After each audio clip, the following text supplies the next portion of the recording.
Jimmy or Louisville. I'll try to reword it. I'll try to reword it and type it, and I'll send it in to you.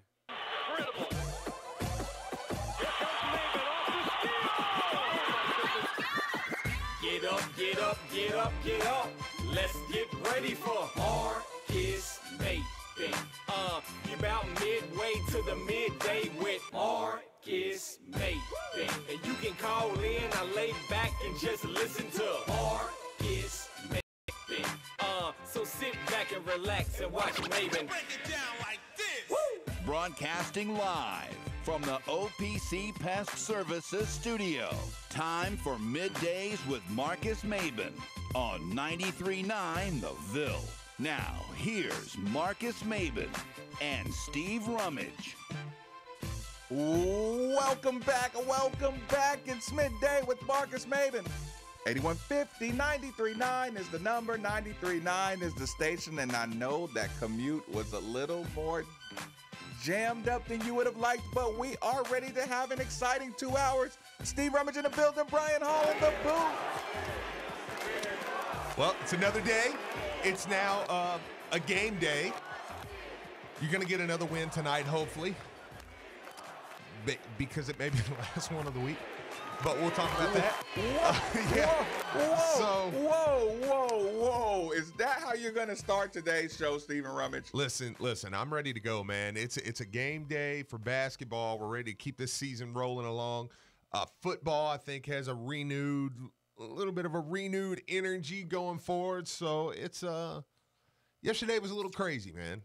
It was. And things are settling in. Brian Hall, what is going on, my man? I feel the same way, guys. I know you're all going to be on the airwaves a lot today, and I'm excited about that. Dang right. It's basketball season, man, and that's a good thing. And like you said, airwaves a lot today. Are you kidding me? This is what we do. I know, people demand it. That's what I'm saying. It's a good thing. Yeah. It's a good thing. I'm excited for it. I'm going to try to get out to that game tonight. Obviously excited for that, but big news, obviously, football. And I think everybody got a fresh air yesterday. We kind of got it done with, the weight off our shoulders, and now we can move forward. Listen, I want to make a confession right off the bat right now. I've been looking around. I know Marcus isn't a fan of it, but this is my life now. So there's nothing I can do to stop it. But I've been looking around at money lines. Okay. Early season college basketball money lines. Oh, goodness gracious. Where's Duke at? I'm going to put my money on. No. Here's the deal. I've been looking at single games, and I've looked at quite a few that were like minus 870 or something that you say, okay, if I got to risk $870 to win 100, but I feel like that this is a guaranteed game. I finally last night was like, gonna do it. I'm gonna pull the trigger on one. Nice. So you put big money. So I risk $500. Dude. On Oklahoma. Listen, now hear me out. I'm not. Dude. Oklahoma to beat UT San Antonio, who lost their first game to a D2 team, right? Okay. So the game starts last night. I don't realize right off the bat. You put that much money on a game you hardly know much about. I turned the TV on. I look, and they're playing at UT San Antonio. Okay. That holds like 800 people. All right. And I'm right off the bat, I'm like, oh, God. I'm thinking this is not good. I thought for sure this was a game at Oklahoma. I did research on Oklahoma, and okay. I read up on Oklahoma, and they said defensively they're one of the top teams. Yeah, so Oklahoma starts out, and they go up 7-0. Okay, and I'm thinking, okay, whew. UT San Antonio has the lead with 11 minutes left to go in the game, and I'm going, what have I done? I'm praying to the sports gods that I put my body through last night. What I went through last night was NCAA tournament-esque. I dropped to my knees on a bad call with my infant son in my arms. It was like the worst I know. Texas says, Marcus, get your boy. I've ever had in my life, and I will never, I'm confessing this on air, bet a large money line on a basketball game again. All right, here I'm going to make a bet right now, and it's that at 10:12 a.m., Steve is saying he's never going to make a bet like that again. Around 6:30 on the pregame show, he's going to be talking about his big bet for that. I took Louisville on the money line. I will never do that again. So I was having a conversation recently with a lady friend, right? And, we were talking about, raising children and, things like not necessarily raising your own children, but just raising community children, right? Mm-hmm. And, I basically narrowed it down to you can give children like good name, good self-esteem, good name, good association, right? Yeah, yeah. You can make them seem like they come from a good place, right? Which gives them a good name. So you can give children a good name. You can. And you can give them your eyes. And what do I mean by that? I mean, you've already seen what your children are going to see for the most part. Mm-hmm. Like you can give them your experiences. You can give them all these things, all these things you've seen and you've done. You can give them to them so they can be so much more prepared for the life you plan on dealing with. Now, that's how you raise children. Steve? Yeah. I gave you a good name association. Yes. People see you and they just assume you were dominant in sports and you know what you're talking about. And you're like, Marcus vouches for him. He's cool, right? Yeah. He probably knows his stuff. Yeah. Like not all the way from me, but, I just know that the good name, yeah, you've done well with it, right? Yep. I gave you my eyes, Steve. Mm-hmm. I told you. Yeah. I told you, Steve, this is not a world that you want to become a part of. I know. I mean, listen, recreational, knowledge-wise, I told you, hey, everybody else should bet this. Yeah. Show everybody how intelligent you are by telling them what to bet. Right. But when it's your own money on the line, yes, you're way too emotional it was to not fun. to delve into this world, Steve. I know. Listen, I had an experience 15, 20 years ago, Steve. Yes. Where USC was up by 3, or something like they were up by 7 and the spread was 3 and the guy snaps the punt. They were just gonna punt it away because it was the end of the game. Mm-hmm. And the punt goes over the snap goes over the punter's head, goes back to like the 2-yard line. Right. And USC ends up making a stop and I won my money, but it was like, dude, this is stupid. I know. It's just stupid. I know. Last night really, it did something to me. Yeah. I was like, this is the worst because I'm thinking, oh my gosh. Now imagine 15 years from now, Steve, somebody says, hey, Steve, I'm going to take the money line of Duke against Army, right? I mean, I can't lose, right? I know. And you're going to say, son, I know. Let's have a talk. Yeah. Just bet $5 on the spread. Because that's what I've been doing. I've been having a good time. Just parlay 2 games. I've been parlaying some stuff. I've been, I'll take spreads for $20, which I'm pretty good at college football in the NFL. I will admit I'm pretty good. And I take except I did lay 50 a couple times, like on Georgia, Kentucky. You see how he's using words like lay? I know. Spread, over, under. Like stop it. See, you are fascinated. I took Tennessee with the language. I've made a lot of money off Kentucky, actually. I will admit. With the language you're using, it's just like, listen, get out now. I know. You were talking about, did you tell everybody about your live bet encounter yesterday? Oh, no, I don't know if I did, but it was, look, here's the deal. No, listen, it's Tuesday. We got nothing better to do right now. My Sunday night, I do have to get to this real quick. My Sunday night, Brian Hall, I don't think I've told you this. The Dallas Cowboys, which are playing a huge game against the Philadelphia Eagles, people. which Philly Carl has still not called in and talked about how the Dallas Cowboys are clearly the better football team, and the Dallas Cowboys are going to win the NFC East. Clearly. I'm watching this game. I've been waiting for this game all day. It's a big, a divisional game that I need. I like to dabble with the in-game betting because one thing, I'll brag about. I'm pretty good at feeling the flow of a game. And you say, okay, all right, they moved the ball the last 2 drives and didn't score. Okay, I'm going to lay 10 on them to score on this drive because they're moving the ball, they're going to score. Like, I'm good at filling out the flow of a game, as anybody is who's played football, watched football, for a long period of time. So I do a couple in-game. I'm like, you know what? Dallas had moved the ball twice and had stalled their drive. I said, Dallas is going to score this drive. And Philly has the ball back at their own 10. So I say, Dallas is going to get good field position here. I get a little ballsy. Am I allowed to say ballsy? Yes. Okay. Yeah, sure. I get a little ballsy. I'm like, put 50 on Dallas to score this drive. You hear what he just said, people. He gets a little ballsy and puts 50 on Dallas to score on this drive. You see the signs, people?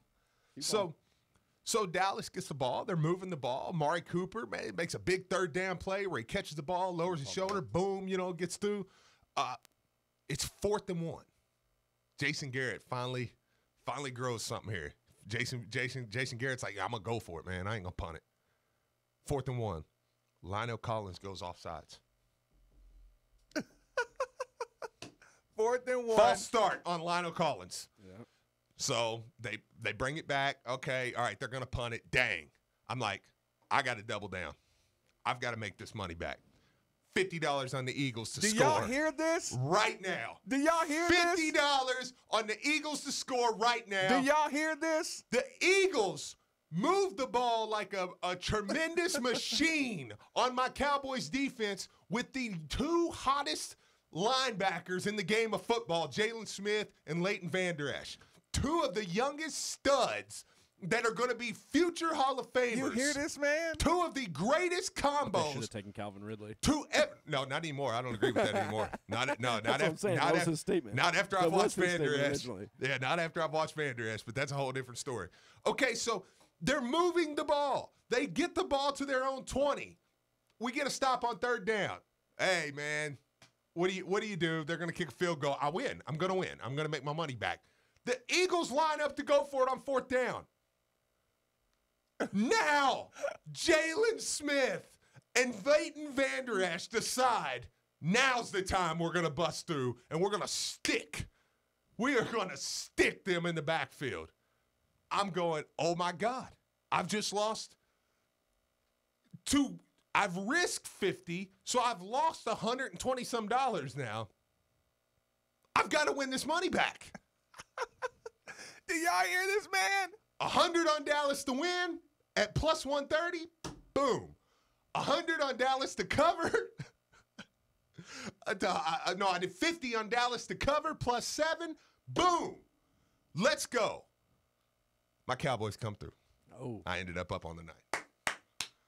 My Dallas Cowboys, baby. But it was too much stress. It was too much stress. And I said, I don't know. Go ahead. I said, I'll never get into a situation with that much stress again. And I swear if it wasn't 24 hours later, I told you, 6:30 tonight. I'm like, minus 500 for Oklahoma? Heck yeah. Give me that right there. Boom. See, I can't wait for when we get one of these stories after a loss. But I'm winning. bad to I wish know. for that right I'm now? winning. I'm winning. I'm winning. What do you want me to say? Right? I know, but I'm winning. So here's the problem. What you just heard, people, was the reason that they could not stop gambling. Are you ready to sell? My bad. They Hey, couldn't. Steve, are you ready to sell your home? I may be. I may be. You might have to. I may have to. You might have They to. may actually take it from me. Sell Weird or coincidence. get an It's like, upgrade. it's like a sign. It's Yeah. a sign. You cut that right now. Are you ready to sell your house?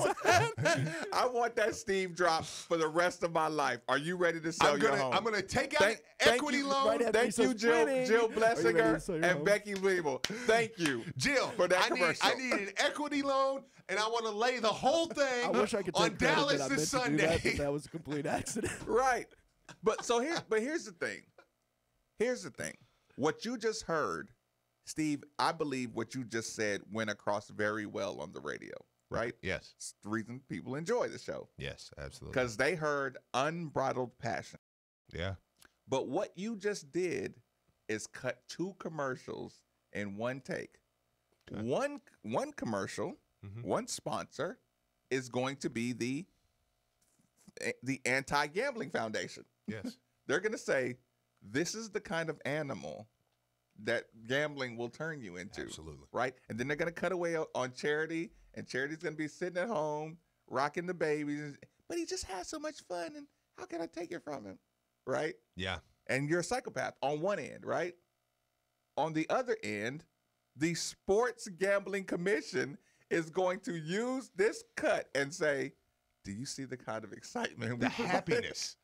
Think about this, Marcus. Right? Because in one breath, I was like, I'm literally sitting there and I'm going, I passed the sports gods. I'm like, God, if you let me out of this bet, I mean, as this dude named Wallace with dreads hits a step back 3 on Oklahoma and goes up 4, I'm like, if you'll let Oklahoma win this game, I will not do another money line this big. Dude named Wallace with dread. Just boom, boom. Against Oklahoma. Yeah, I'm like, oh, and I'm like, but then in the same breath, I'm like, this is November 13th. And I am in my house, and I feel like it's March Madness. I mean, I am just like, yes, like every play, Yes, I'm I on know. every game. I I'm know. like, this is so awesome. I know. Yes, I mean, like it felt like I'll never forget the Oklahoma versus UT San Antonio On November 13th. on November 12th on a Monday night. Yeah. And it was so awesome. But now here's the deal. I do enjoy doing it, but I do think I'm backing out. I do think I'm backing out the money line bets, man. Hey, That's it? I can't guarantee I won't throw 100 down and stuff. The But in-game bet hasn't shook you up a little bit? no, because I'm pretty good at that. But man, like right. Okay. Here's the deal. Like right now. Did you have that on? Wait a minute. You stop. Okay. You stop and you don't say anything. Brian, we are working with a psychopath. Oh, I'm no, I telling found you, out this morning. listen, A long time ago, actually. this man popped his phone and it went straight to his. I've never seen someone navigate a phone, was it iPhone OS X or whatever? You went so fast to the page you were looking for. It's scary. I know, because I have a gambling app. It's so easy. You just hit 2 buttons. Look, Steve just made a bet. No, keep going. Man, you just hit it. I mean, like, okay, tonight, All right. Tennessee, the Tennessee Volunteers basketball are playing Georgia Tech. Who's winning that game? All right, I got an idea for your gambling habit, Steve. Why don't we cut all this? We send it to your company that makes the app or whatever. Yeah. See if we can't get some advertising deal and it'll offset the cost of your bets. That's what I'm talking about right there. See? This is That's good what I'm business talking plan. about right there. That's what we need. Because Define enabler. listen to this. At Tennessee's playing crap Georgia Tech tonight. How do you know they're crap? Because passing are crap? Yes, because Georgia Tech sucks. They lost all their good players. Like, I mean, Passner sucks, and they're going to Knoxville tonight. Who's winning that game? You tell me right now. You say it in that microphone. You know who's winning that game. Oh, Steve, what's the spread? The spread on the game, Tennessee, Georgia Tech. Tennessee minus 16. Who's winning that game? Tennessee? Okay, the money line, minus 1,400. You risk 14, but that's an easy $100. If we get the ad deal, you got to split it with me, guys. Absolutely. All right, cool. Without I'm in. question. Yeah, I'm down. Man. Like, without question. Sorry, Texter, I'm not advertising Steve's app for sports. They have to pay for that. But I Yes. feel you. You have to. I'm just saying, You have man. to DM Steve or something. Like, I'm just throwing it out there. That's what I'm saying, dude. This is what I deal with, man. Deal with. Deal with. See, Tennessee, I mean, that's an easy win. That's an easy $100.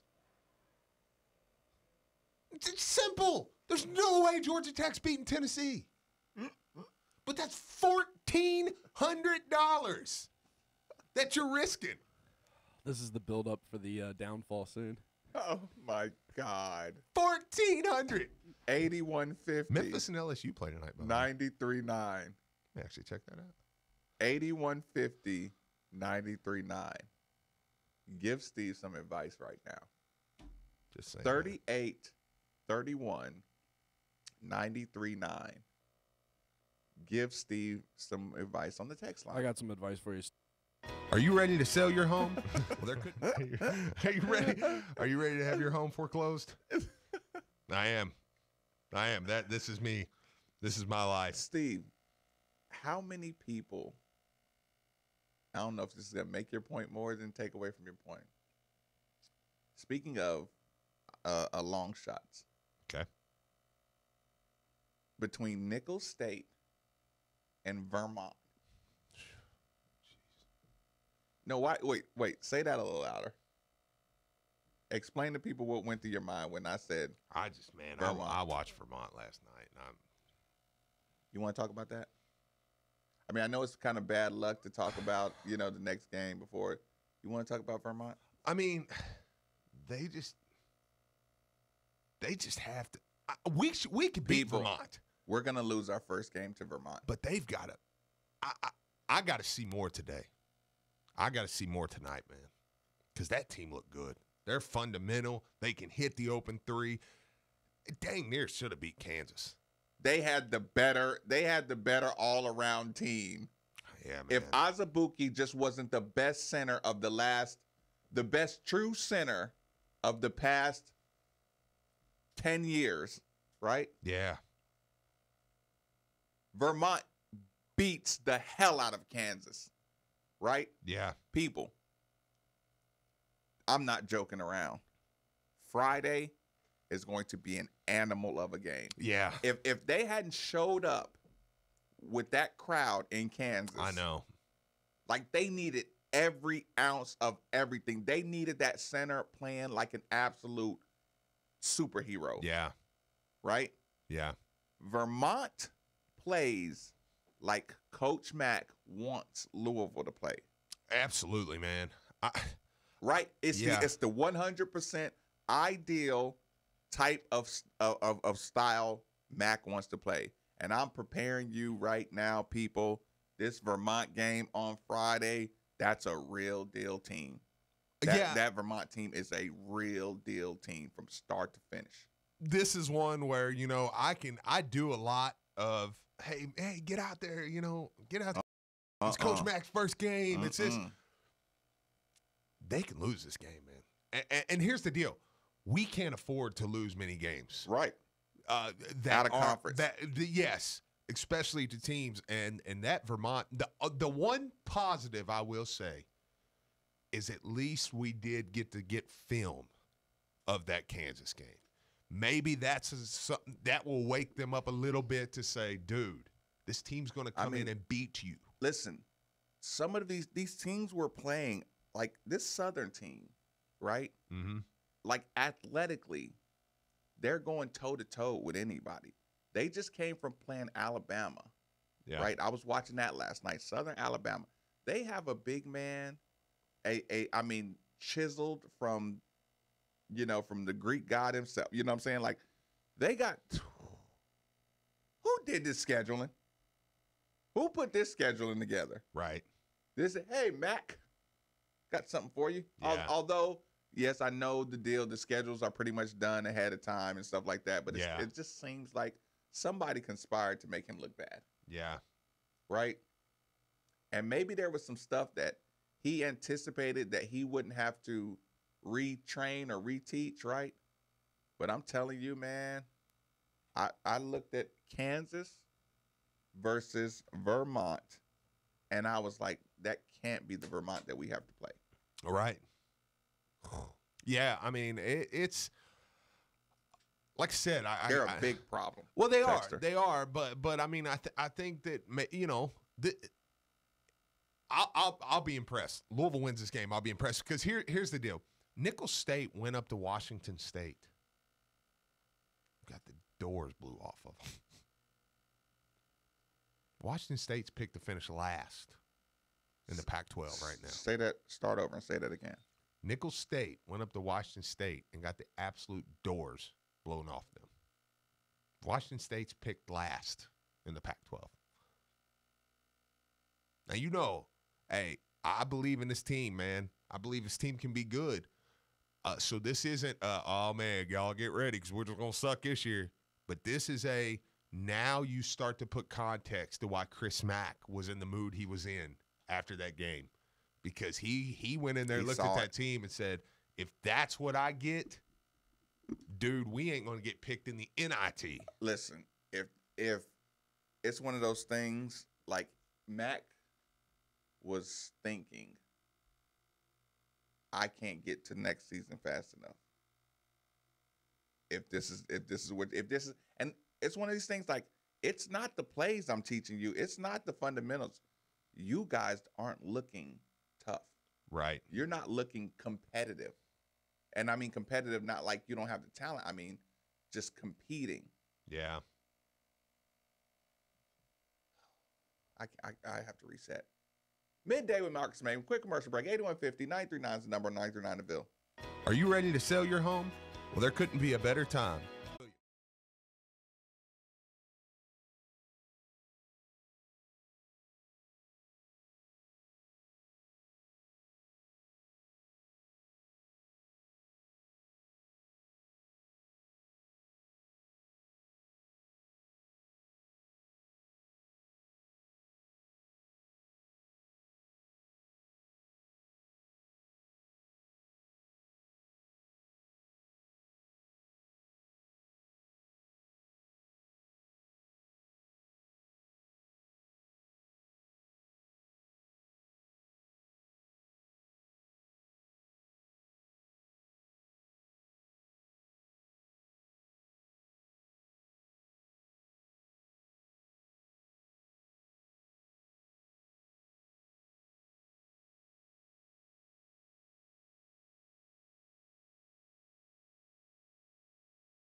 that Washington State pulled away there at the end. But we should be much better than Washington State. So I'm just saying, look, if I see improvement tonight, cool. And I'm not freaking out. Everybody should know me by now. I'm not a guy that's like, hey, man, this team sucks. We got, When you say, like, I come in the studio this morning. I'm not this guy. I come in the studio this morning, Andy Sweeney, of course, is like, man, Vermont's going to kill him. Okay, yeah, well. he doesn't sound country like that. How does he sound? No, I don't know. I'm not doing his voice. I'm not doing his voice. But, I mean, it's just like okay, well, I don't agree with that either. Like, I think this team can be Vermont pretty good. Presents a very difficult challenge. Yes. So, and what I'm saying is. And maybe it's not all about Louisville as much as it is Vermont's a good, tough. Well, and I'm not even talking that. I mean, look, the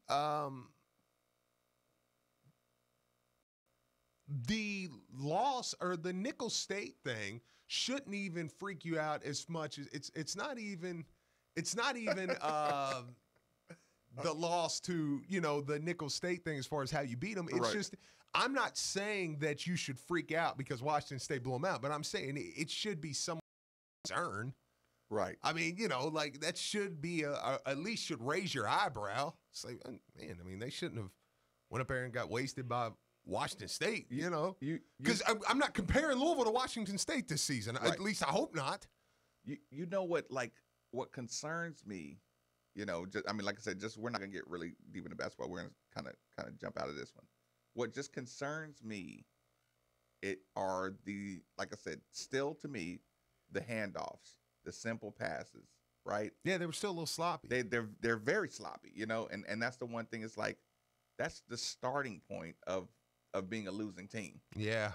It's like in football. It's the I don't want to say the offsides, but it's the not being able to get the 2 yards on 3rd and 2 by running it.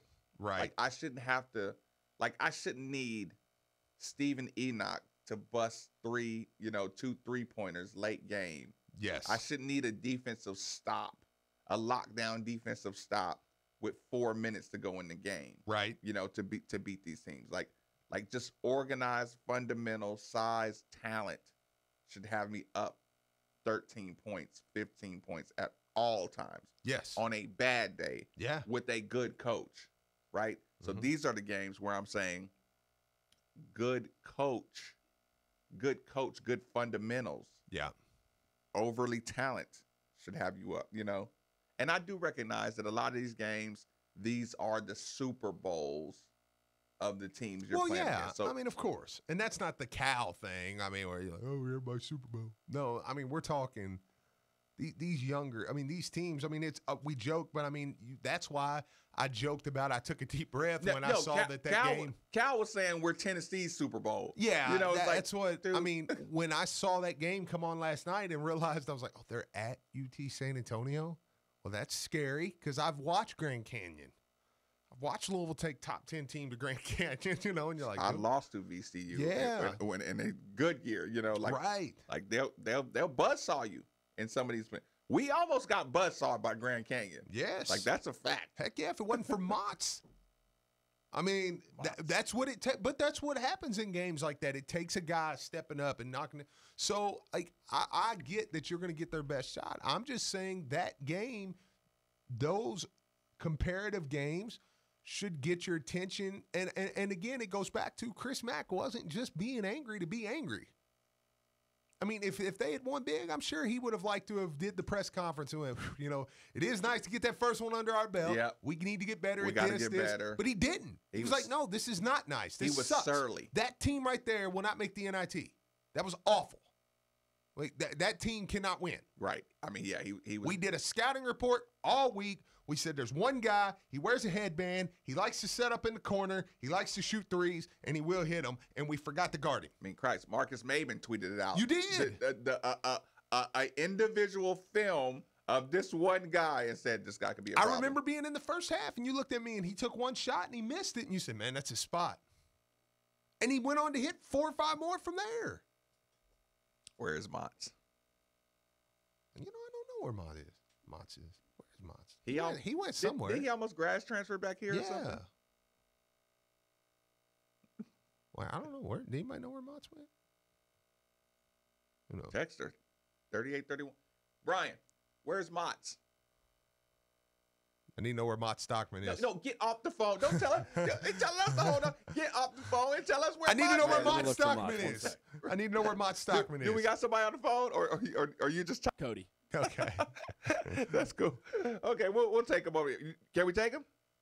Cody, thanks for joining us on 93.9, my man. What's on your mind?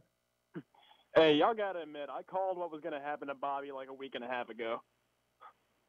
You guys have to admit that. Wait a minute, Cody. You called that Bobby was going to be fired? Okay. I mean, you can't. Cody. That's not my main point, by the way. I swear. I know. To you. No, I know. But you can't take credit for that. I mean, that's like Cody. Yeah, I'm not taking credit for anything. I'm just saying, with all the baggage and all that, and plus like the transfers, I was like, dude, they just got to get rid of him by the time we come back home. You know what, There's just- Cody? I feel like that you're taking serious pride in this point, and I'm gonna let you can have it. Yeah, I'm gonna let you can have it. You got it. No, Hey, you let- nailed it. Let me tell you guys something that's going to surprise you. I'm not a Bobby Petrino hater. I used to work at a movie theater, and him and his family used to come in all the time, Yeah. and they were super nice to me. Yeah, I know. And- I agree. I like Bobby too, man. I don't. Yeah, so I mean, I just it's one of those things, man. When you got to just kind of rip the Band-Aid off, and it seems like the players seem a little bit relieved by it too. So when you say when you say you predicted it, you're saying that you predicted Vince Tyre was going to be smart enough to make that move? I had a feeling if it was just another 50-point blowout, then yeah, I was listening to more Ennis and Drew Diener, and they were like, after the Syracuse game, you might as well can him by the time you come back home. And I was just thinking that's actually kind of a good idea. You might as well just rip the Band-Aid off and at least give these players some hope for the future without throwing their current coach under the bus. And I just thought that was the smartest decision to do. But I'm not a Bobby hater, man. But it's like, yeah, growing up, man, all I heard about was Bobby ball, Bobby ball, Bobby ball. And when it's just been a very disappointing 2.5 years, I'm just like, man, dude, like this ain't the Bobby ball that I thought it would be. And then this year happened, and I'm just like, man, it's time for a change. Like the Bobby 2.0 ain't cutting it. But I mean, you guys know me. I was Mr. 10 wins beginning of the year, man. Like I was super hyped about this team, and it's just I'm ready for Brom. And these Purdue fans are acting like Xavier fans, man. They're in such denial right now. It's so funny. No, listen, we got to talk about that. I appreciate that. Hey, I just want to go ahead and take credit. Jeff Brom is going to come to Louisville. I want to get Listen that to out Cody. there right now. I love it. Real quick, too, I also looked up Mott Stockman. He is a senior at Minnesota. So he stayed. he's still there. So he stayed because Yes. he announced he was going to transfer. He stayed. A lot of people on the text line too appreciate it. Yeah. Yeah, they were. Yeah, because this is a write up that was yesterday, and it talks about how Okay. they're looking to add Mott's to the front court depth, or having him is given depth to some of the people they lost. Okay. Why didn't he grad transfer back to Louisville? I don't know. Listen. I don't know. I think he'd be more help What is wrong with me? than a Coy. What is wrong with me? Why did I see so much in him, man? Why did I see so much in him? Why did I see so much in Honest? I saw a lot in Honest. I just missed on them, man. No, they let you down. Because no, they had ability. They had ability. I know. Yeah. No, see, that's the thing. No, they let you down. Don't you beat yourself up over that? Because they were I'll be players that could have been good. I agree with Honest. I never really He could saw shoot it in free Mott's. throws. Mott's? Yes. Because Honest couldn't. Motts could shoot free throws. Honest should have Yeah, but bent Mott's over couldn't and move. snapped him through his legs like a football. Motts knew what he was doing. Couldn't. I mean, you know what? He's just so big it looked lumbering.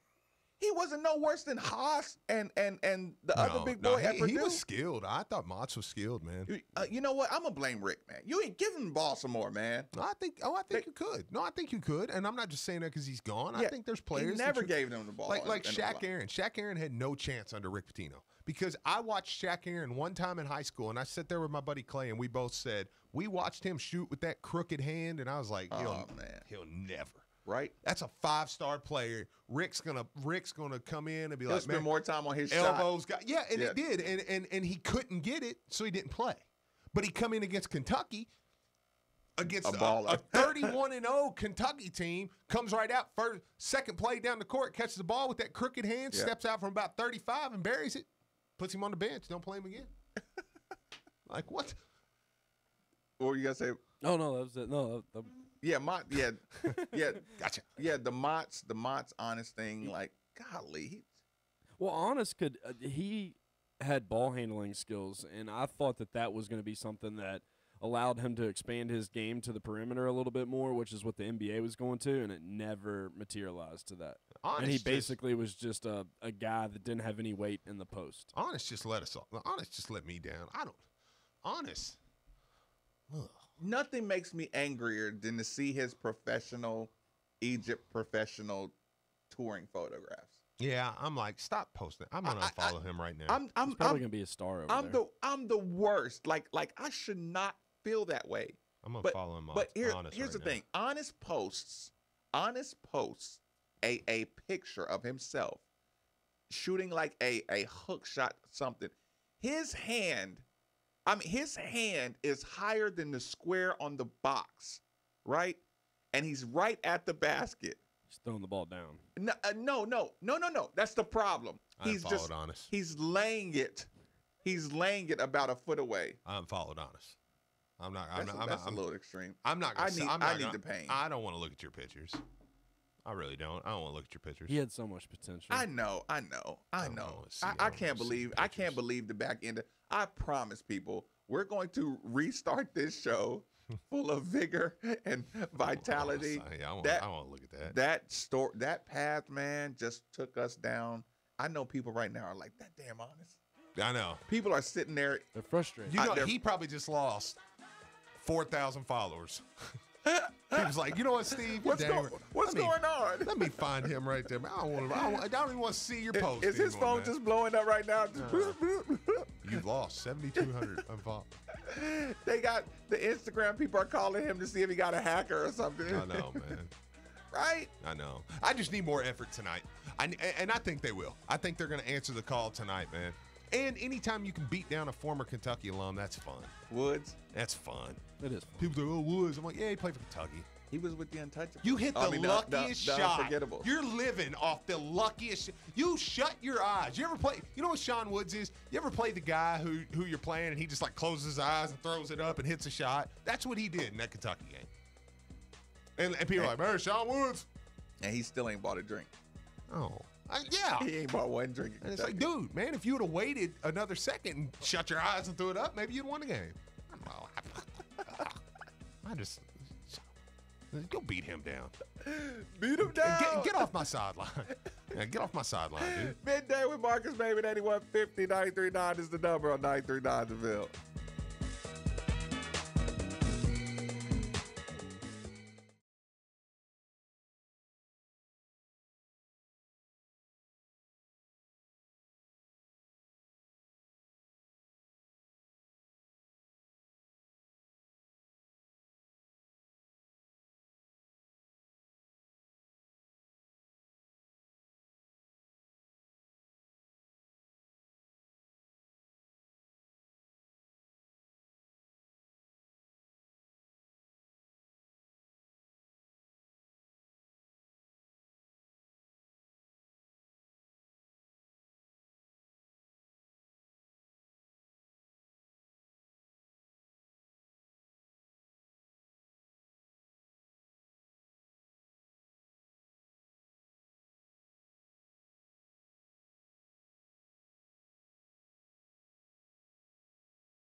You're listening to Middays with Marcus Maben, broadcasting live from the OPC Pest Services studio on 93.9 The Ville.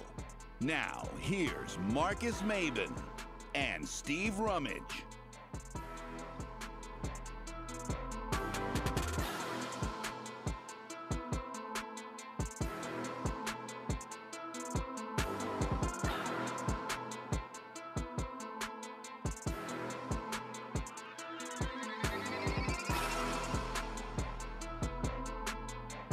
I like the bass on that thing. Welcome back. Midday with Marcus Maben, 8150. 93.9 is the number. 93.9 is the station. We're rolling along. So, people, here's the thing. Coming into the show, you know, this is typical sports radio. Sometimes we say this is your show.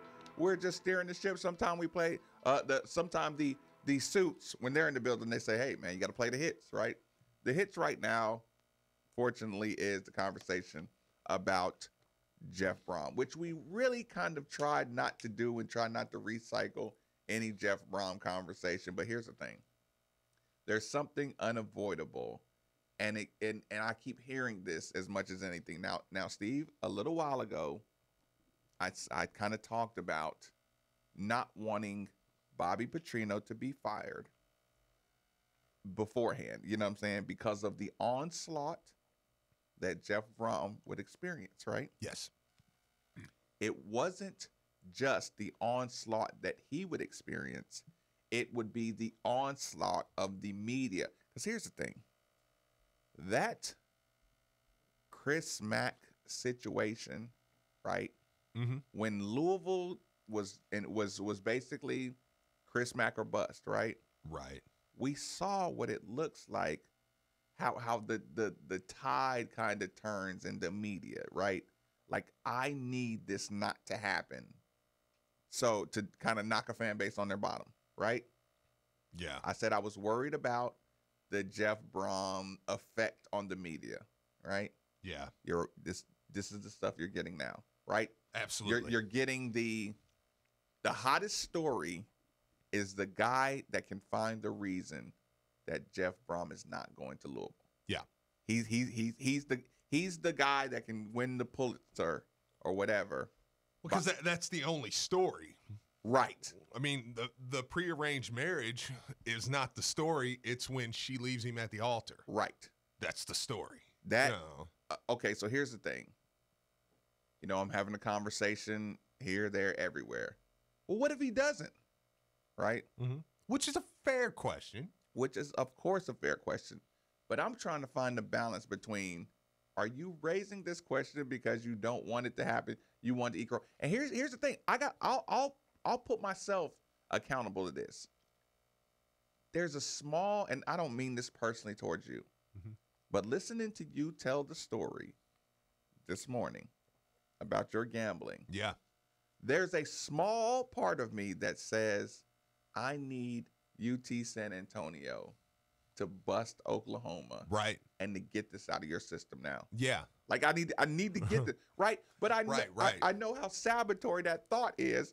But down the road it'll be better, right? Fair enough. Okay, so when I apply that, do you think people are doing the, well, I hope you don't get them just so you can get humbled? Because we are very, very arrogant about this Chris Mack thing and about this Jeff Brom thing. Yeah, no, I mean, well, extremely arrogant. We are, because it's going to happen. I mean, and how much of this is carryover from the Chris Mack that you just say? I mean, because have you ever seen a fan base more confident that they're going to pluck a second-year head coach who has not said anything publicly about wanting to coach the University of Louisville? The idea that not everyone, but just so many are just 100% comfortable that a second-year coach. Yeah, but have you ever seen an ugly dude who is like oozes confidence? And I'm not saying Louisville's ugly. I was going to say, where are you going with this, Steve? But I mean, sometimes just the confidence, point is, he usually ends up with a good-looking chick. What? how the crap? He's like, yeah. Because he focuses on all the other parts of him to I make know, him a better person. Well, Louisville does kind of, and Louisville, I'm not saying comparing Louisville's an ugly thing, but what you just said was where I was going. I think Louisville's focused on everything that makes them great as fans. And I think we look at him and say, dude, it's not comparable. It's not comparable. Purdue and Louisville. I do hear out of media outlets at West Lafayette, they're using the West Lafayette, the city, and the underdevelopment of the city is the reason he doesn't want to be here. I mean, that may be true. Wait, you mean here? No. There. Yeah, because it's not, I mean, it's not even really a city. But what a horrible. It's a town. But what a horrible, like, let me just, okay, she left me because that dude's got a lot of money. But, and I haven't got to talk to Mark about it yet, but I was going to talk to Mark about it because I almost replied. He was in a conversation with a guy last night on Twitter who was verified, okay? Right. And and the guy, because I didn't know if the guy was joking, but I don't think he was. Right. He said, he's talking about Purdue's facilities. Like, man, they got a top facility. I'm like, dude, you've never left. You must live in the Purdue's facility. Right. You must live in Purdue's facility, and you've not been allowed to, like, it must be like Brendan Fraser in that movie, Blast from the Past. Like, your family must have built a bomb shelter in the 60s or something and left you there, and you came out and thought the world of college football was the Purdue facilities. That's the only explanation, because to compare Louisville's facilities and Purdue's is laughable. Even to a Purdue person. I would hope so. Right. I mean, because the joke has always been, you got all them engineering students, how can you not have better facilities? I mean, like, I've been to Purdue. I went on an unofficial to Purdue and was like, no. They did get a commitment for newer facilities, upgraded facilities. Yeah, well, yeah. I mean, sure, they're going to upgrade, but I mean, is their upgraded facilities going to be as nice as what Louisville has?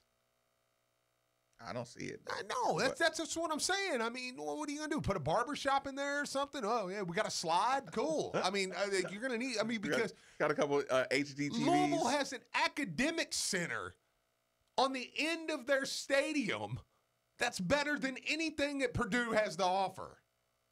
And that's like an afterthought. You don't even think about that academic center. Since we got a couple extra dollars. Yeah, you walk past that academic center every day and you're like, oh, yeah, that's cool. That's more. I mean, that thing's amazing. So I think that's the confidence. And there's home, and then there's family. And this is both to Jeff Brown. Not his family. I'm talking even just the university. Others played here. You know, I mean, your dad your dad was here. I mean, the family is just Louisville. Yeah, like what else are you looking for? Louisville is family to Jeff Brown. What else are you looking for? Yeah, that's why when I tell you it is and will happen. Now, if you're a Purdue fan, we've been there. We've been there. With Charlie? I've looked at, and Tennessee worked out for us. But I've looked at Tennessee and Texas and said, well, I mean, we have as much to offer as them. No. You never said that, Steve. Yeah, I did. And you said, no, you don't. No, you don't. Wait, you said that to yourself? Yeah. And when you hear Charlie say, I would listen to Charlie's press conferences and say, well, I mean, he just said right there, I mean, hang on, rewind it and play it backwards and slow-mo it. And he's like, see? Right there. You can kind of hear the fluctuation. He's not going to leave. It's like, dude, everything in Charlie's, and the reason I used the year before is because the way he flirted with Tennessee told me, dude, it's only a matter of time. Right. When the right job comes open, it's only a matter of time. You're leaving. I don't know what you said, but you lit up those phone lines. Well, good. Walter, thanks for joining us on 93.9, my man. What's on your mind? Pay me. Hey, what's going on today, guys? Chilling. What's up, man? Hey, The two questions I got, and, I'll wait to hear y'all answer is, number one, what if we don't get Brown? Then where do we go? And, I was sitting watching the other day where they were talking about Harbaugh leaving Baltimore. As, U of L could think about going and getting him.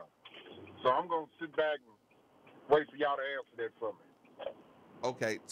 Well, I appreciate the call. Here's the thing. See, his question is exactly what I'm trying to get at.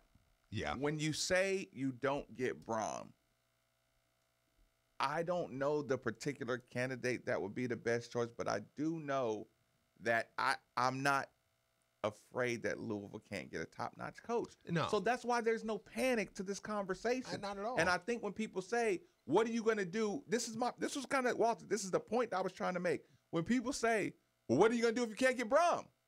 We're going to get the next best guy in the open market. We're going to go get Neil Brown. We're going to go get another guy. If you do get Harbaugh, you can get. We're going to take Luke Fickell from Cincy. We're going to be fine. All you have to do is go to the phone book of top 10 coaches. Yeah. And Vince Tyree is going to set up an interview with all 7 of the top candidates and see which one he's comfortable and see what y'all asking for. Yeah. And he said in the press conference, we're going with the guy who wants to be here. We're going to go with the best candidate who wants to be at Louisville. Right. For the competitive price. Yeah, right? Absolutely. Like, that's the end of the conversation. Like he said, if you're hunting for a huge buyout, this is not going to be the place for you. Like your Charlie Strong thing. You press for a buyout? No. It's a reorganization of the strategy. But my point is, you can't rattle me emotionally by the idea of not getting Braum. No. Like I know everybody be disappointed, and it'll be fodder for radio about how the family, is disappointed it didn't happen, and whatever, and every coach is going to be compared to him. But again, like I said, we always have to humble ourselves with, we think it's a good fit. He's not a savior of the program. We think the Braum fit is good to be productive. Now, if you're bringing in Harbaugh, we want championships because you're supposed to bring the players and you're supposed to bring the skill. You know what I'm saying? You want a Super Bowl. Right. Yeah. With Braum, it's going to be we need to do this together. Right. We need to intertwine our tentacles, you know what I'm saying? And try to lock down the state recruiting. Like that's the kind of, you're going to get a lot more businesses back involved with a lot of stuff. So Harbaugh should look at Bobby too. We're going to have that conversation. Yeah. But yeah, you get the point. Right. The point I'm making is the Braum thing is a fit. He's not just like I said, he's not just save your program guy. No, yeah. I mean, he has 5 losses. Yeah. Right now. Right. Being excited about a guy with 5 losses, you know what I'm saying, says it's the fit, not the just the coach in here and changing, the whole system. And I'm okay with that. Chris, thanks for joining us on Midday with Marcus Maven. What's on your mind? I don't see why Jeff Braum would want to come back to Louisville. Why do you say that? Because Louisville, look at it, Louisville as a program is not looking too good with the basketball, with the football, with everything. You don't think the basketball is looking good with that coach? No, because you got the stripper thing involved, you got the casino, you got everything involved, all the allegations. It's like Louisville's tainted. So you think Jeff Braum would turn that around if he did decide to come dig Louisville out? No, because the Louisville program as a whole looks terrible right now because of all the stuff that's been happening. Well, what if he wants to save it? There's no saving it because it's already looked tainted already. So what should we give up the sports altogether? Yep. I think so because they ain't doing nothing with it anyway. Shitty program. You can't cuss. Just stop. You can't cuss. Stop asking him questions. Chris, you can't cuss. Stop asking. Why did you quit? Why did you keep asking him questions?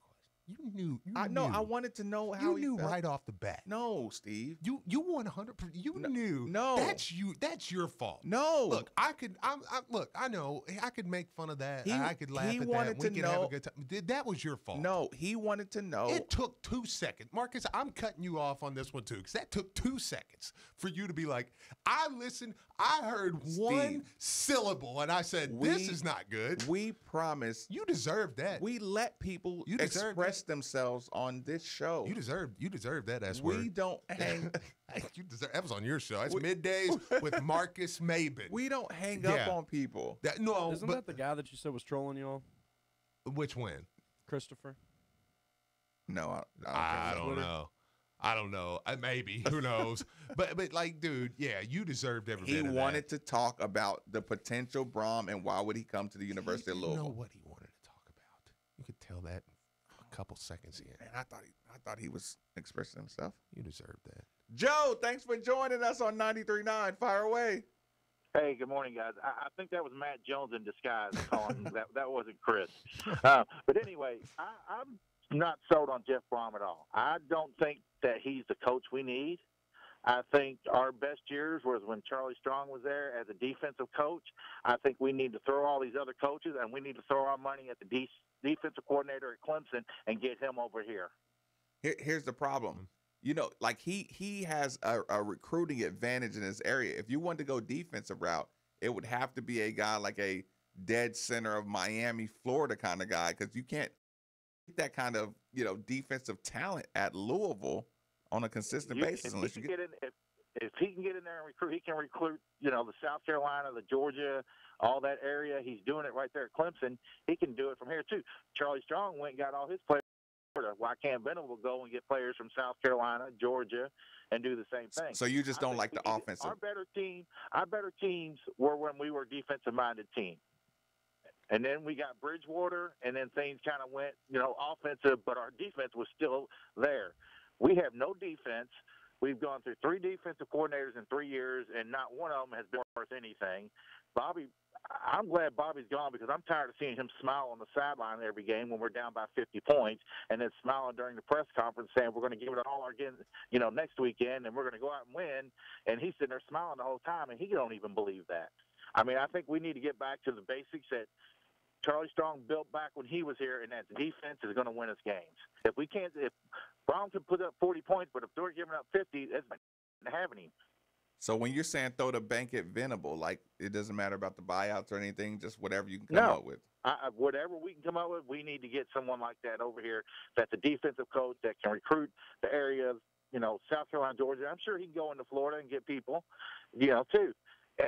Offensively, even if Brom comes in, this team right now offensively is not good. Well, you don't like exciting offense? 14 points a game is not as exciting offense. Seeing Puma pass on his back 12, every other play, or running out of bounds because nobody's open, or Jalen Smith dropping a pass that he's standing there wide open with no one around. You were talking about the last 3 years, and then you just went to this year. The last 3 years, no. The offense has not been good the last 2 years. Once everyone figured out you had the Heisman what Lamar Trophy Jackson winner. can do, once they figured out what Lamar Jackson can do, they built their defense to stop him. That's why we went from 9-1 to 10-26 the last 2.5 years, or whatever it is. I mean, once they figured out Lamar Jackson, it was done. His offense was stale, and they knew what to cover. We may get a big play here and there, eke out a win, outscore somebody, but the offense was not good the last 2.5 years. Appreciate the call. Damn.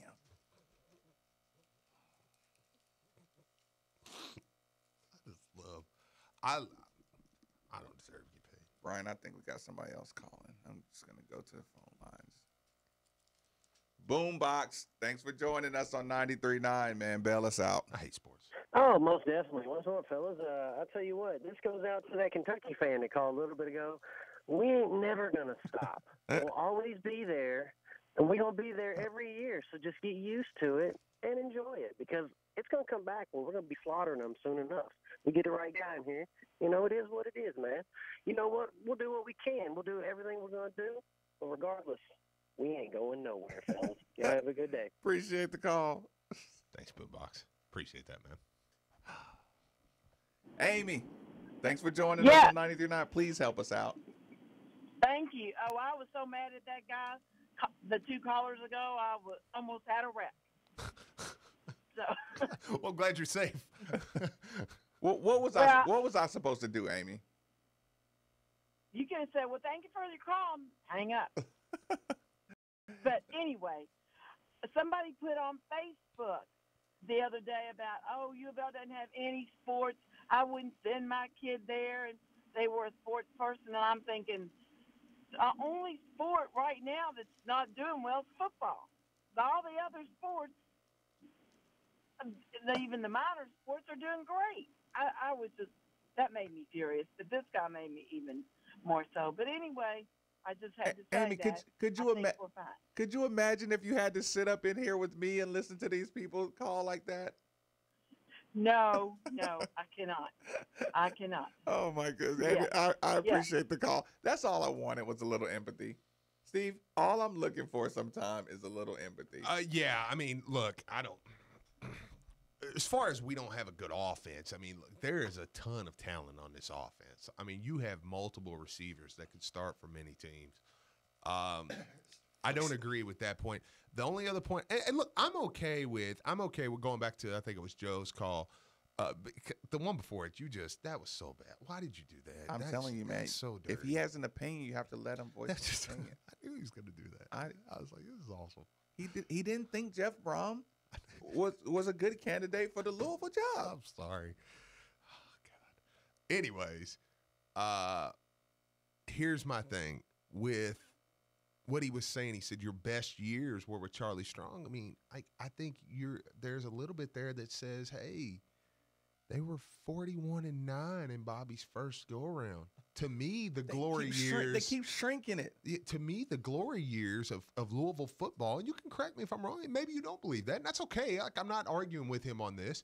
But to me, the glory years of football were that Bobby stretch. Right. That's what I remember as going, man, that was the time when you were like, man, bring anybody in. Right. Bring anybody in here and we'll bust That was when you knew you had even less of a chance, but you knew you had to you had to dominate. You had to dominate and run up the score on everybody just to get that notice, that acknowledgement. That Charlie year, I mean, people, it's like, forget. I mean, because I think people look at one game in the Sugar Bowl, and I'm appreciative of what Charlie did here. And Charlie was a good coach. And I liked the program. I liked watching these monsters walk around the sidelines. Right. So I was a Charlie guy. I liked it. But in the same breath, you won the Sugar Bowl in the same year that Syracuse beat the crap out of you up there. And then you turned around and come back and lost to an overtime or a double overtime game to one of the worst teams in America, UConn.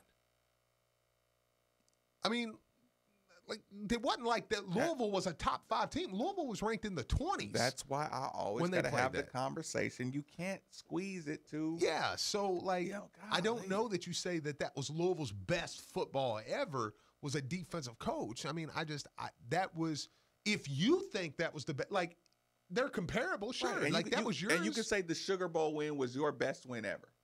Okay, yeah, I mean, yeah, sure. Like, I'm sure you can do that. And I can say that was the funnest win. I may disagree. I'll argue with it. Yeah, but I would 100% wouldn't be like you're wrong. Dan, thanks for joining us on 93.9, my man. What's on your mind?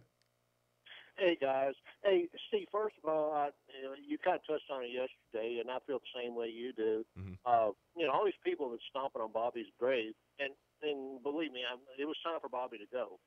But, we need to thank Bobby for a whole lot. I mean, the guy in his day was very, very good.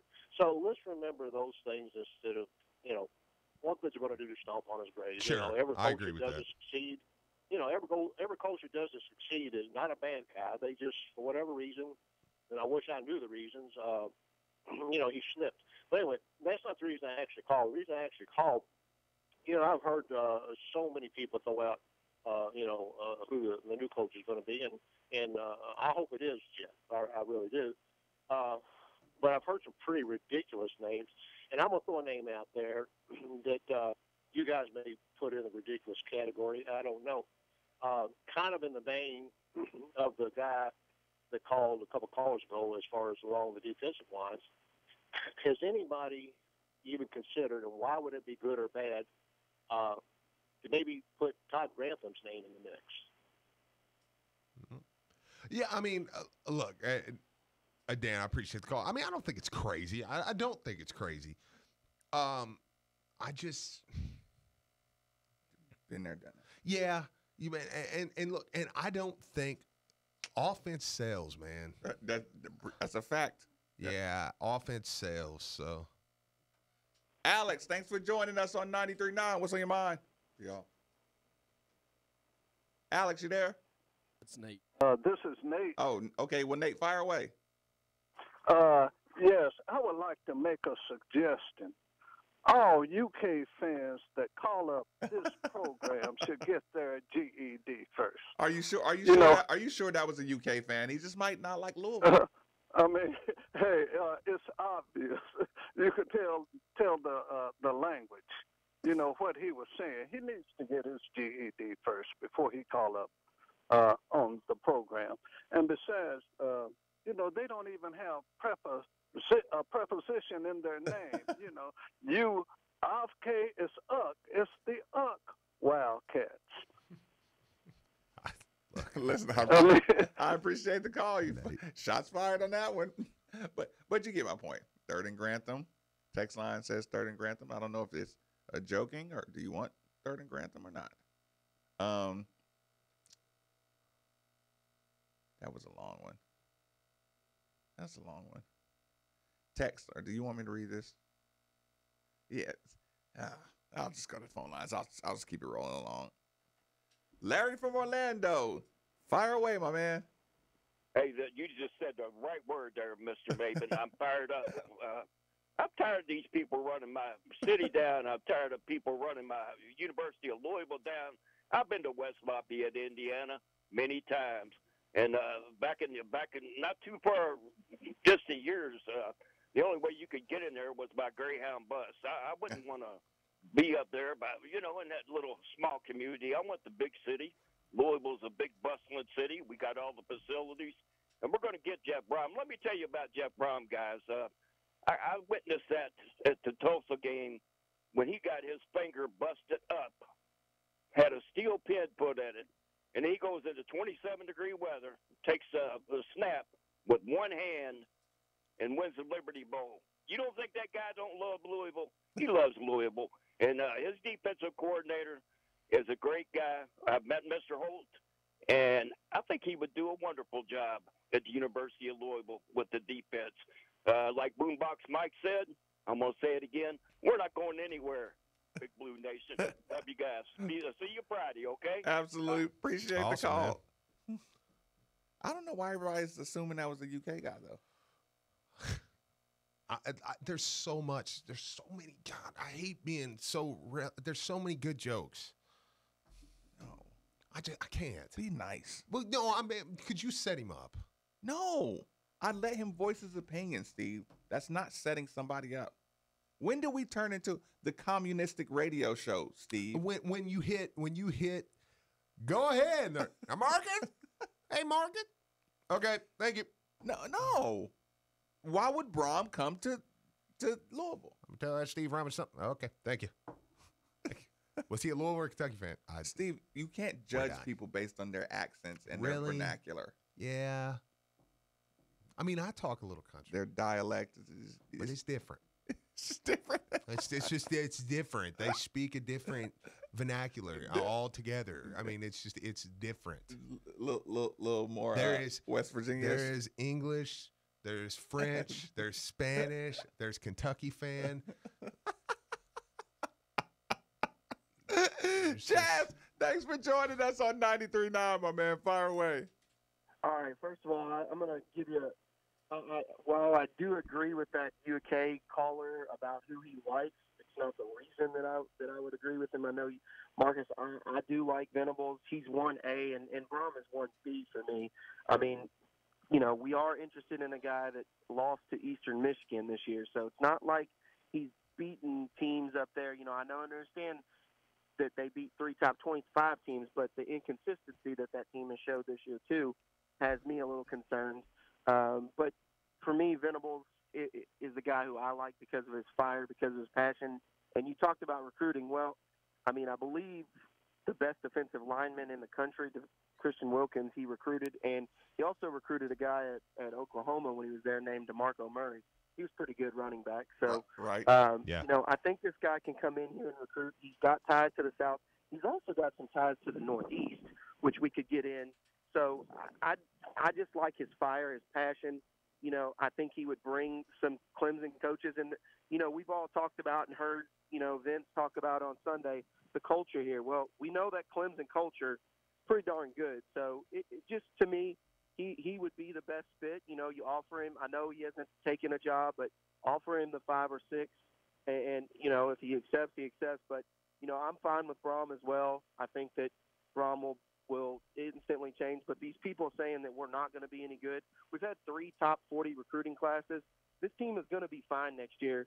They just need a little bit of coaching in the right way. No, listen, I appreciate the call. To make your point, watch this Saturday. Watch this Saturday with a new energy, right? I mean, we're talking about a 7-man skeleton crew. Yeah. Shrunk offensive playbook, shrunk defensive playbook. Right. It's going to be nothing but passion out there. I think so. Who cares and who doesn't? Yeah, I think so. Again, I mean, I get, you know, like, if you're talking, I think it's hard for me because I'm just, Brom's coming. That's going to be your coach. But I know the conversation on radio has to be had. I'm okay with the Venables thing. I'm okay, like with what Chaz just said. Right. Sure. I mean, yeah, he recruited a lot of those guys. Yeah, and Venables is like I said, if you don't get the fit of Brom, Venables is my number one. Like, okay, go get him. Yeah, I agree. You know, that would be mine too. Yeah. So if you thought that I was, you know, poo-pooing on you know what what your Venables angle is, no, I'm saying if you're looking for fit, it's the Brom thing. If you're looking for just who is the name out there that you could go grab if you thought you could grab them without the head coaching price tag, the traditional head coaching price tag, right? You go get them. Alex, thanks for joining us on 939. Fire away, my man. Hey, what's up, guys? You know, Marcus, I used to think Steve was the bully because he snatches his wife's makeup out her hand in the middle of her doing makeup for a game. But listen, Marcus, that was passive aggressive bullying what you did to that dude. You were that guy on the bus that's talking to that kid that everybody knows is slow, and you're asking him questions just so everybody else around can laugh at that kid. That was me, Marcus, and I appreciate it. I just want to say that. Maybe. Now, I don't have a problem with Jeff Brom. I guess my thing is and honestly, you can blame Mark Ennis for this. Ever since he said the name Matt Campbell, I've been like researching Matt Campbell and looking him up and seeing like what he's done in his recruiting classes and where he's been. And I really like Matt Campbell. But at the same time, I feel like Jeff Brom is, like you said, I think you guys put it perfectly. It's like that perfect fit. Like you cannot not do it because it seems like it would work so perfectly. I mean, one of the things we're complaining about as Louisville fans is how we feel like we're the better football program, but we can't get the best talent in the state. So I 100% believe that Jeff Brom will come in and turn that around. I mean, he has all of the best talent in Kentucky at Purdue right now. Well, I won't say all. I'll say majority of the best talent in Kentucky at Purdue. Also, I'm kind of like upset because I really want to get Rondale Moore here. I would love to see Rondale Moore in the Louisville jersey, and I know he said that he would love to play. There's no way that's going to happen. He can't even transfer. He'd have to sit on the bench. Well, I wouldn't count that out. Oh, Steve, don't do that. See, this is what you guys do. I know. You guys set us up, get us all excited, get us all happy, and then you. Let me ask you this. This is where this comes from. If you do know Benny Snell's a good running back, right? Right. Benny Snell is going to drop 4-5 rounds because of the wear and tear on his body. Would you agree with that? Oh yeah, I would agree. Okay. What if you were able to tell Rondale Moore, look, Purdue is going to suck next year. You're not going to be getting the ball the same way. I'm going to Louisville. You come to Louisville, sit out a year, and then explode the first year. Well, you're you eligible. waiver. He will waiver. Oh yeah, right. But as if you much as- don't get it, As much as I would want that, I just think that would be. I would feel like if I was a coach, I would feel like I would just doing something selfish so this other player, so this great player could come, because I'm making them sit out for a year. Like that's going against like what they're aiming for, what their dreams. That's putting. But what if a you're going to whole be trash? What if you're going to be trash with him gone? Well, that makes sense. Yeah, that's true. Yeah, I can see that. That makes sense. Because Thank you guys. I'll listen to you guys off air. Oh yeah, appreciate the call. I mean, there's nothing like a coach leaving you and now you're stuck with this, right? What happened to Rondell Moore? When Brown left, man, that thing, we can't get him open the same way. We don't have the creativity of the staff. He didn't look like the same guy. right? Like that actually happens. Yeah. Let me get this phone line one time. CJ, thanks for joining us on 939. Fire away, my man. Why do y'all keep running us in the circles? We do not need another Brom. Why do we need Brom? Like, can we get someone as a coach who's been to like Florida, to South Carolina, anywhere? Like, he's not going to be able to recruit outside of the state. Like, I don't understand why we would go and get another coach that can't recruit. And we need someone, obviously, we need some athletes for the line. Like, that's obviously our biggest issue, our line, like defensively and offensively. And I don't understand why we're trying to get a Brom. Like, I don't get it. I mean, let me ask you this. We have the size and speed. We have the potential on the line right now, right? No, we don't. We don't have. No, we don't. We do not. We have no size. Nah, listen, I appreciate the call, CJ. I disagree. I think they're not. I think the talent we have is good. I think they're not. Whatever mixture's going, it's not going on, right? Yeah, no, I couldn't disagree more with that. I think that there is talent here. I mean, I think there's the cupboard is not bare. Right. I mean, right yes, now. yes, you want to have a defensive line that looks like Clemson, right? But you're not getting. Like, you saw your line out there with Alabama. Yeah, but nobody's doing that but Clemson and Alabama. I know. I know. But when you talk about size and potential, you have a lot of it. But do you know how easily next year you could line up Des Fitzpatrick, Seth Dawkins, Tutu Atwell, Rondell Moore, Milton Wright, all Jatavius Harris, JJ Weaver, who is on. No, I'm just talking receivers in general. Who was a 4-star kid that redshirted this year? I mean, you have a ton of talent here right now. They're here. Even if you didn't get Rondell Moore, it's a load of talent here, man. So at your running back spot, you got Colin Wilson, Dave Williams, Hassan Hall. Brian Hall, you got something for us in there before I discuss what we got to discuss next? No. I just I got a call and I actually think I might know who Chris is. Oh God, I don't want to know. Yeah, trust me, I don't. Spare me. I don't think you all know him, so it doesn't matter. Okay, so here's the thing, Steve. What you doing later on? Well, I'm going to Alja's because they have the best burger on the planet. And I'm going to do a pregame show. And you're going to do a postgame show. And I'm going to do a postgame show. So, Alja's. Maybe eat 2 burgers. A burger per show. You're going to have to use their exercise facilities, Steve. If you're going to be doing 2 shows in a game, you're going to have to just stop in their little. Well, they have that too. And they do have the workout rooms over there. And I got a free haircut waiting on me. They have a barbershop there too. So we will be at the Galt House. We will be at Alja's.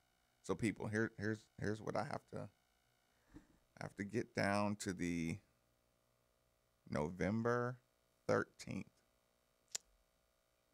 Here's the problem. Win a holiday party for 6 at the recently renovated Down One Bourbon Bar. Repeat.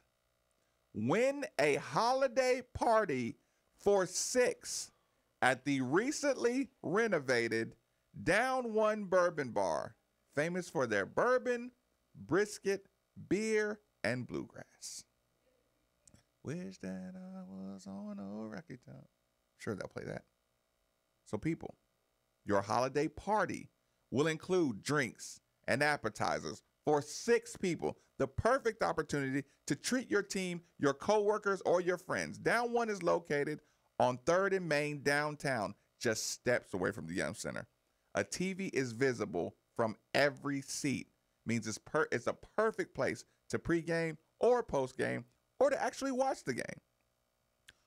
On the Urban Bourbon Trail, Down One offers 140 bourbons, a tremendous variety of local beers, fantastic cocktails, on draft for a quick drink before the game event, and delicious craft-made cocktails. Don't tell me about anybody's city and any activities that you want to do in any other place if you're not listening to what I'm reading to you right now. Wait a minute. You drank 140 bourbons on one trail? Steve, I'm not talking to you. I'm going to do you like I should have did.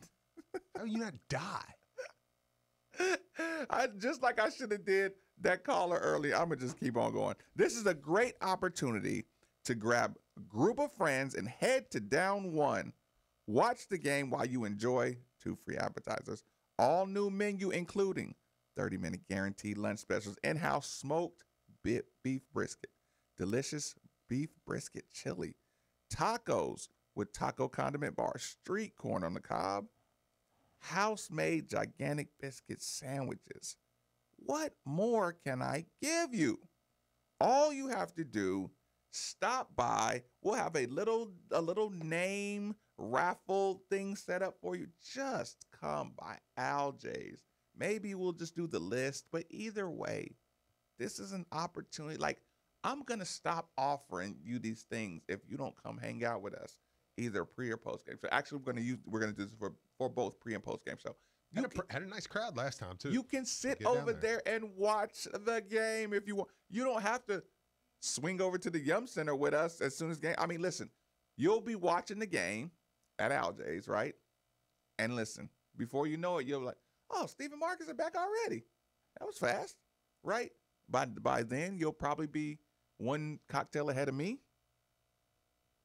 My evening. Well, and let's not lie. I mean, when we go back over, we like to we hang out. We do the mingle. post game, and then we sit around for a little bit and hang out. And I am probably going to be staying at the Gold House, so it means I'm not driving. So yes, yeah, I'll probably go on home. Hard to explain to your wife while you're staying overnight at the Gold House. Yeah, go get started on number 3, Steve. No, I'm never have another child in my Brian life. Hall, what are you doing tonight? I never Brian want another Hall, kid. What are you doing tonight? Ever. Do I ever want another kid? Brian, are you going to Al J's? Do you think anybody raises children blows my mind. Convince the people that we should hang out at Al J's. I fed him. I wiped him. I did everything. I went to Al J's last time, and that is an awesome place, man. I mean, there's no reason not to go there. You don't even have to go outside to get to the Yum Center. It is You awesome. literally can stay inside. It's amazing. To and from the It's game. amazing. It is absolutely. It was the perfect location. It was, listen, we talked about the perfect Braun marriage. It was the perfect marriage. What's up, Patty? I just want to say their bar has an aquarium bar top. It's pretty dope. Are we supposed to stop saying that? It's amazing. Right? Even I like sitting there. You'll find me at the bar at Al J's. Sober as a skunk. Eating a burger and drinking a sweet tea. Like, I'm just like, this is awesome. First thing my boy Dwayne asked me, he saw you sitting there with that sweet tea. And you know the sweet tea kind of comes in a more of a stylish glass, right? If they had Big Red, he'd be in heaven. Look, my buddy Dwayne said, hey, you ain't tell me Steve drinks? Steve. That's Al J's brings it. Yeah, right. Brings it all out of us. Yeah. Look, so people, listen. Get there at 6. We're going to be there at 6 o'clock tonight. We'll be there. And we're going to come back afterwards. We're going to be there. It's going to be a quick And look, shot. that's not going to be happening very often. You got that right. So, you need to enjoy the times where we come back and hang out. Listen, no truer words have ever been spoken. Last time when I came back, me and Patty Ice sit there. We talked to the former associate athletic director at Nicholls State, who was sitting there telling us about. He was like, "This is better than any NBA arena we've ever." I mean, it's an awesome place. I left Steve and Patty Ice in the middle of the show to go have a cocktail. It's awesome. Came back and grabbed the microphone and had a little fun. Bob actually Bob asked you a Bovado question. was on there. He asked you a question while no. you left. Oh, no. Yeah. I was just like, Oh, no. yeah, Marcus left. He slipped away for a second, Bob. No, I'm sorry, Bob. I said he left. Darn it.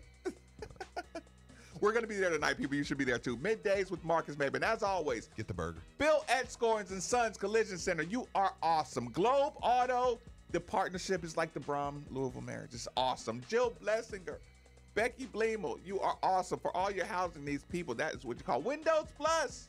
You're absolutely awesome. We're going to get out of here. Midday with Marcus Maben. 8150-939 is always the number. 3831-939 is always the text line.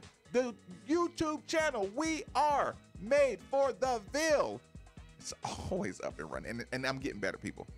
939. The Ville.